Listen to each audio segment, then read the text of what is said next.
spirits and salt shipped down the Charente and Severs rivers, but the most threatening uprising emerged in 1635 and after, as France went to war with Spain.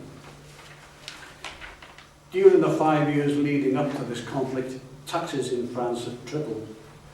From May to July 1635, rioting swept the nation's towns in response to imposition of a tax on low-grade wines to be paid by innkeepers who passed on the cost to their clientele through increased prices. The riots began in Bordeaux on May the 14th and expanded into a virtual epidemic of rebellions.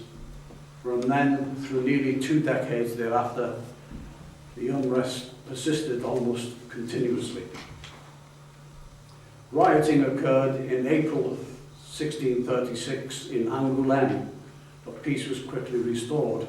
But when on June the 6th, a commissioner arrived in the village of Blanzac to investigate, he found 4,000 peasants, led by their parish priests, shouting that they were going to kill the tax collectors.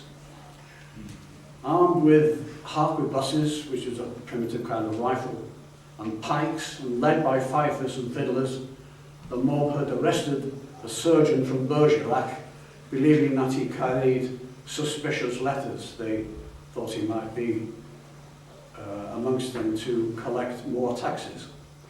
They'd stripped the poor man naked, cut off his arms, and paraded him around the marketplace, and then murdered him. They then disbanded and went home. When the tax farmers arrived to collect their money, bells, the church bells, summoned peasants from the villages who threatened to cut off food supplies and burn the houses of tax collectors. Again, the peasants dispersed without carrying out their threats. The revolt spread to 4 other villages, but died down in the winter and then spread still further in the spring, affecting perhaps a third of France. The full-scale rebellion emerged at Périgord in the following year, 1637, and continued sporadically until 1641. Again, taxes formed the basis for rebellion. Among several levies, the one that most directly ignited the rebellion was a special tax termed rations for the army at Bayonne. This is imposed by an ordinance issued by the governor of Guyane in December 1636, and the tax comprised a wheat levy. The grain was to be collected with oversight by the provincial crown court judges, loaded into sacks and sent to the storehouse for provisions for the army at Bayonne.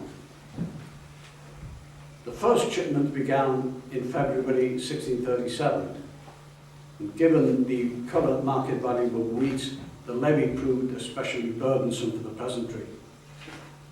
It promises various communities to borrow wheat from the granaries owned by merchants or charitable organisations, and then reimburse them with revenues for taxes on themselves. The system resulted in a 1/3 increase in total taxes.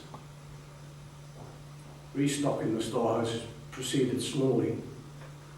And in March, the government issued a decree demanding collection of the grain arrears and rescinding tax rebates granted during the previous 2 years.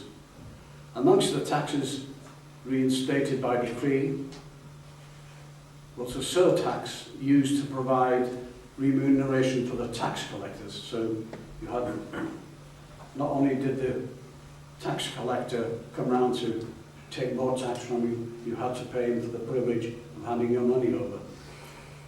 News and rumours concerning taxation spread through Guyane.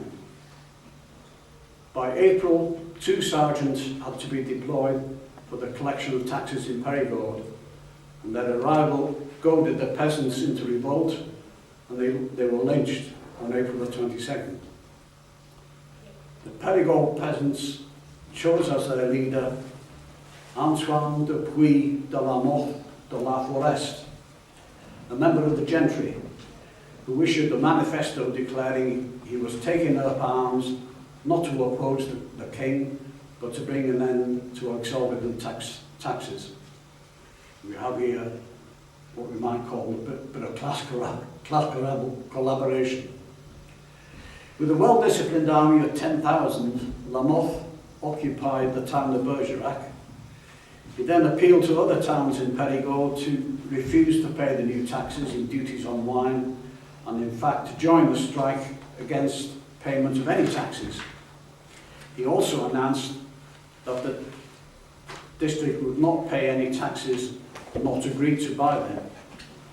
In May and June, the rebels issued petitions to the king justifying their rising and attributing it, quote, first and foremost to the increase in taxation. They declared as their aims the re-establishment of justice and freedom. They called for the surrender of anyone supporting the salt tax and summoned others to, quote, go into action against the excise men. The rebels in Bergerac erected fortifications and forbade the export of wheat and wine.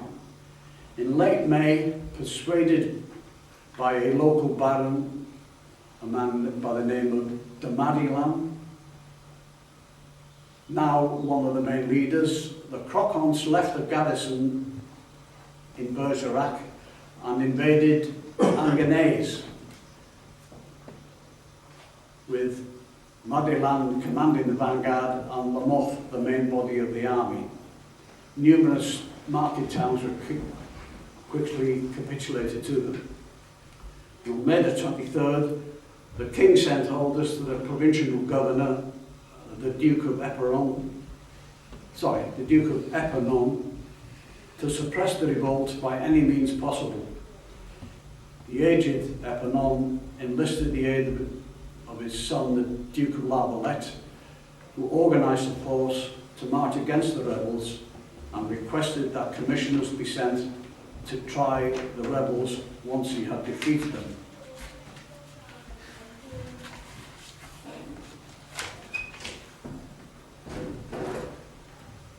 Anyway, I won't go into all the details, it'll get a little bit too boring.